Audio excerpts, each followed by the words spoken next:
بسم اللہ الرحمن الرحیم۔ صلاح الدین ایوبی اور ایک عیسائی عورت۔ ایک دفعہ دن کے وقت سلطان صلاح الدین ایوبی اپنے کمرے میں آرام فرما رہے تھے، کیونکہ صبح کے وقت سلطان صلاح الدین ایوبی بہت طویل سفر سے لوٹے تھے۔ چند لمحوں کے بعد ایک سپاہی آپ کے کمرے کے دروازے پر آیا اور اندر آنے کی اجازت چاہی۔ سلطان صلاح الدین ایوبی چونکہ آرام فرما رہے تھے، لہٰذا اندر سے کوئی جواب نہ آیا۔ دروازے پر مامور محافظوں نے کہا کہ سلطان آرام فرما رہے ہیں، لہٰذا آپ تھوڑی دیر بعد آ جانا۔ وہ سپاہی آپ کا بہت وفادار سپاہی تھا، اس کو بلا جھجک محافظوں سے پوچھے بغیر سلطان کے کمرے کے اندر جانے کی اجازت ہوتی تھی، لہٰذا اس نے بھی سلطان کو جگانا مناسب نہ سمجھا اور سلطان کے کمرے کے دروازے کے ساتھ بیٹھ گیا۔ وہ انتظار کرتا رہا کہ جب سلطان صلاح الدین ایوبی بیدار ہوئیں گے تو تبھی وہ ان سے ملاقات کرے گا۔ چند لمحے گزر جانے کے بعد سلطان صلاح الدین ایوبی کی آنکھیں کھلی تو اندر کی حرکت سے باہر معلوم ہوا کہ سلطان نیند سے بیدار ہو چکے ہیں۔ سپاہی نے اجازت چاہی اور اجازت ملنے پر کمرے کے اندر چلا گیا۔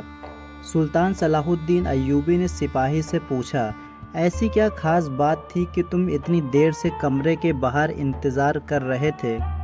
سپاہی یہ سن کر بڑا حیران ہوا کہ سلطان کو کیسے پتہ چلا کہ میں باہر انتظار کر رہا ہوں۔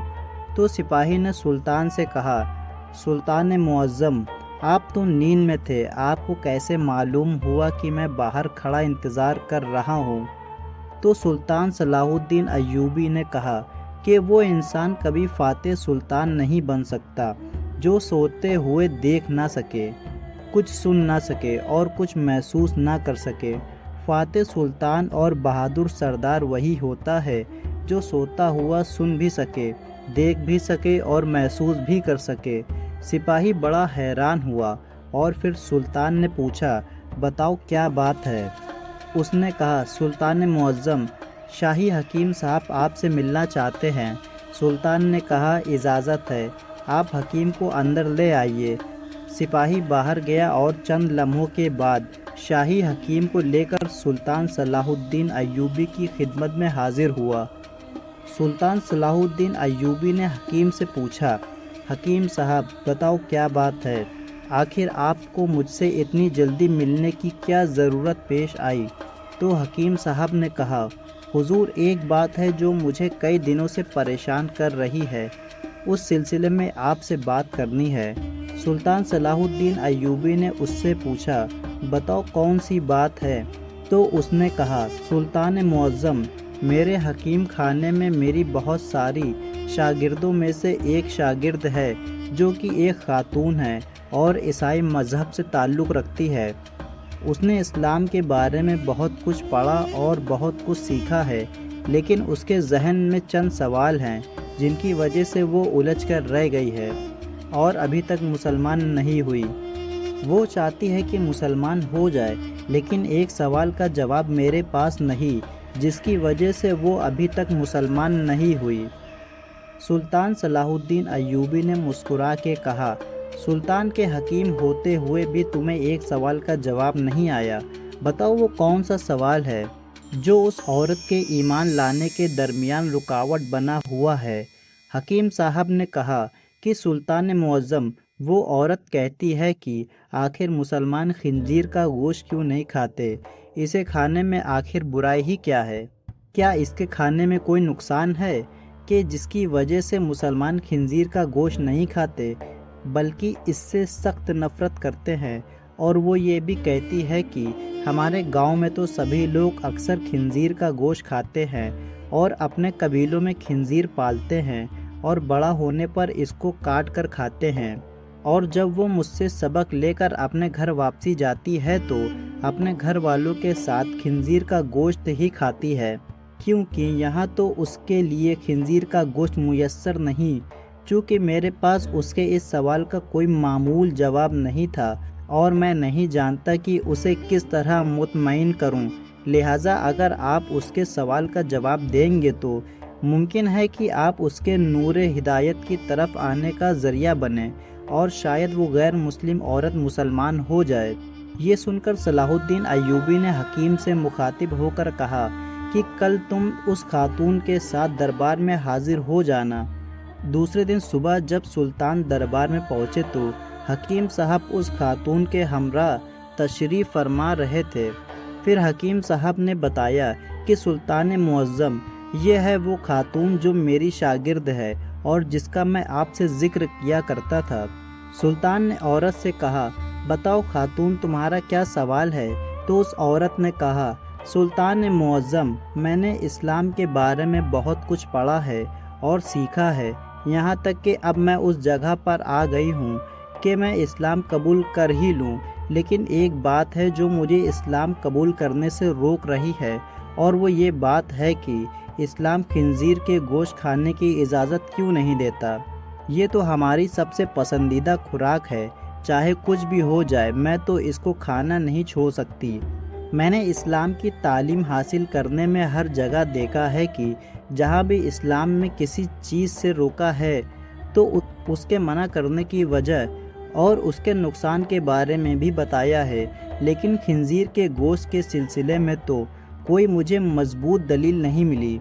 میں نے جب اپنے بائبل کو پڑھا تو اس میں بھی خنزیر کا گوشت کھانے سے منع نہیں کیا گیا، تو پھر اسلام نے اسے کیوں منع کیا؟ آخر اس کے گوشت میں ایسی کیا خرابی ہے؟ یہ تو عیسائیوں کا سب سے پسندیدہ خوراک ہے۔ یہ سن کر سلطان صلاح الدین ایوبی اس سے مخاطب ہوئے اور کہا کہ اللہ تعالیٰ نے قرآن پاک میں 3 جگہوں پر خنزیر کا گوشت کھانے سے منع فرمایا ہے۔ پھر آپ نے اس آیت مبارک کا بھی ذکر کیا۔ پھر سلطان نے اپنے ایک مشیر کو کہا کہ وہ بائبل کی کتاب لاؤ جو اپنی اصلی حالات میں موجود ہے۔ جب کتاب سامنے پیش ہوئی تو آپ نے اس میں وہی جگہ تلاش کر کے دکھائی جہاں لکھا ہوا تھا کہ خنزیر کا گوشت کھانا منع ہے۔ عورت دیکھ کر بولی، یہ کیا بات ہوئی؟ جو میرے پاس کتاب ہے اس میں تو واضح صاف لکھا ہوا ہے کہ خنزیر کا گوشت کھانا منع نہیں۔ سلطان صلاح الدین ایوبی نے کہا کہ مجھے ترس آتا ہے تمہارے ان لکھنے والوں پر جو اپنے عیاشیوں کے لیے اس پاک کتاب کو اپنے لفظوں سے بالکل تبدیل کر رہے ہیں۔ تمہارے پاس جو بائبل ہے اپنی اصلی حالات میں موجود نہیں ہے، اس میں وقت وقت پر کافی تبدیلی کی جا چکی ہے۔ پھر سلطان صلاح الدین ایوبی نے فرمایا کہ یہ تو میں نے کتاب سے ثابت کیا ہے، اب میں تمہیں علم طبیعت کے لحاظ سے ثابت کر کے بتاؤں گا۔ تو سلطان نے اس خاتون کو حکم دیا کہ کل خنزیر کا گوشت پکا کر صبح میرے دربار میں لے آنا۔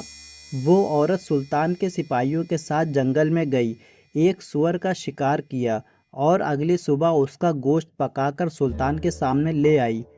سلطان نے گوشت کو کراہت سے دیکھتے ہوئے خاتون سے کہا کہ اب اس کے پکے ہوئے گوشت میں سے ایک بوٹی نکال کر چھری کے ذریعے اس کے 2 حصے کرو۔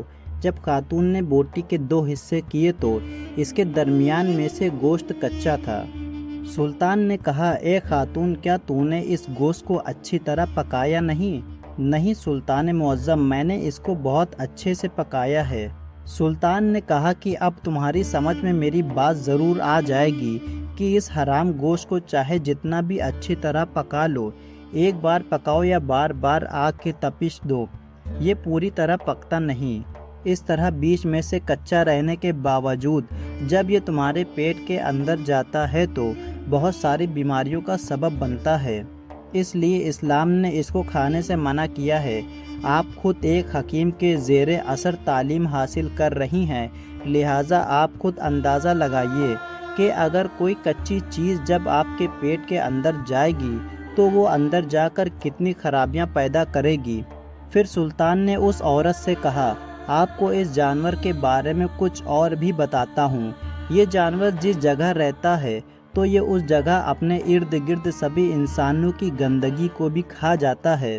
اس کی اکثر خوراک بہت ہی غلیظ ہوتی ہے، اور سب سے حیران کن بات یہ ہے کہ خنزیر وہ واحد اکیلا بے شرم جانور ہے کہ جب اس کی مادہ یعنی اس کی بیوی کے ساتھ جب کوئی دوسرا خنزیر جنسی تعلق قائم کرتا ہے تو یہ خوش ہوتا ہے اور فخر محسوس کرتا ہے یہ واحد جانور ہے جس میں اتنی زیادہ بے شرمی بھری ہوئی ہے۔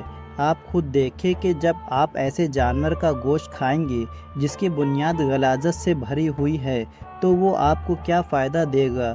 یہ سن کر وہ عورت سلطان صلاح الدین ایوبی کی قائل ہو گئی اور کہا کہ سلطان معظم، آپ مجھے اپنی ہی زبان سے کلمہ پڑھائیے۔